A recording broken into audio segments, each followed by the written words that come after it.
Fear of judgment. The first and most intense fear I have is a fear of judgment from people that has plagued me for a long time. I know that in creating such a controversial book, some people will call me a bad person. I'll likely be called a monster for suggesting that some young people would be better off without school. Critics will say I am ruining children and ruining society. Parents will complain I'm corrupting their children. I'm sure some teachers will criticize me as being a bad teacher who couldn't cut it in the system. I'm still fairly new to public criticism, and I'm not yet comfortable with it. Even with my limited exposure to the world, I've already received physical threats of violence against me, and I've been slandered on social media.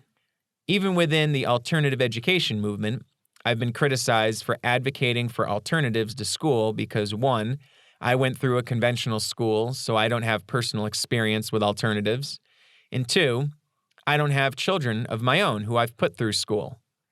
Critics feel I'm unqualified to speak about this subject because I haven't lived this. The worst version of public criticism would be to have my ideas or work dismissed as crazy due to my history in the mental health system. This hasn't happened yet, but I expect it to if I have any level of success with this book. This really bothers me because it's such a cheap and easy way to dismiss someone, and it's impossible to defend. Though my character is frequently attacked, rarely are my ideas on education ever challenged.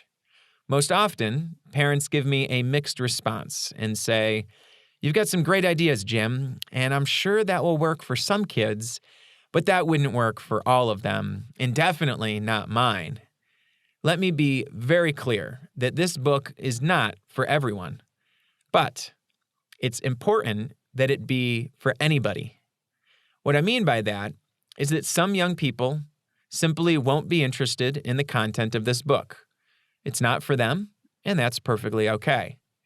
But this book is accessible for anyone who is interested in finding an alternative path, regardless of their race, gender, sexuality, socioeconomic level, geographic location, primary language, religion, disability, political affiliation, clothing choice, hairstyle, who their parents are, how many siblings they have, how many parents they have, how many friends they have, whether they are a straight A, advanced placement, high honors student, or a teen who is flunking every class. If you are wondering, how do I know if this approach to learning is for me? I have a clear answer. If you listen to this entire book and feel that it's for you, it probably is. There is no quiz or test that you can take to qualify as a self-directed learner. You simply choose it because it feels right to you. I'm not creating this book because I want everybody to do what I think is best. I am creating it so anyone can access this information who needs it. I am advocating for informed consent in education, not force and coercion. Let's be honest. Does anyone honestly think that school is working for all students? And if we admit it's not working for all of them, why are we forcing it on all of them? I welcome an alternative perspective.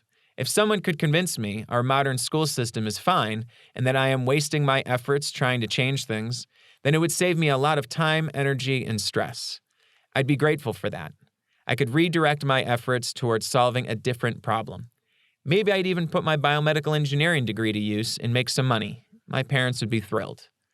Most likely, I'd shift my efforts towards doing more stand-up comedy and possibly building the greatest miniature golf course ever built. The reason I'm creating this book, despite being afraid of the criticism and consequences, is that I believe the positive benefits of helping empower young people to direct their own education outweigh the negative consequences of strangers saying mean things about me.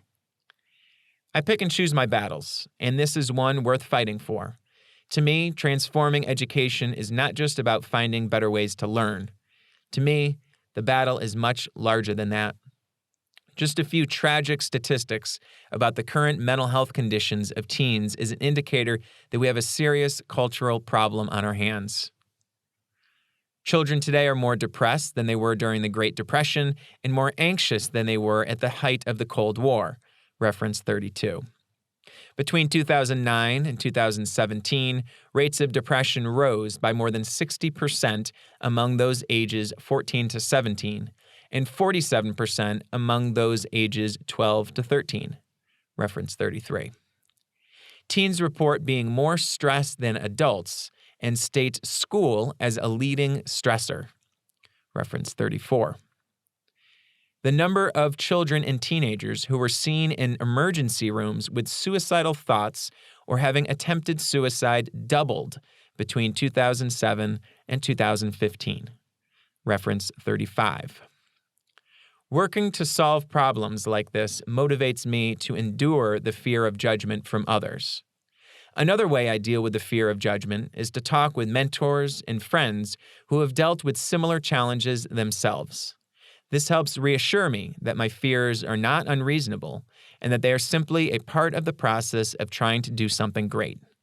In truth, I've come to realize that every job has some negative aspects of it, and the more influential and important your job, the more severe the risks.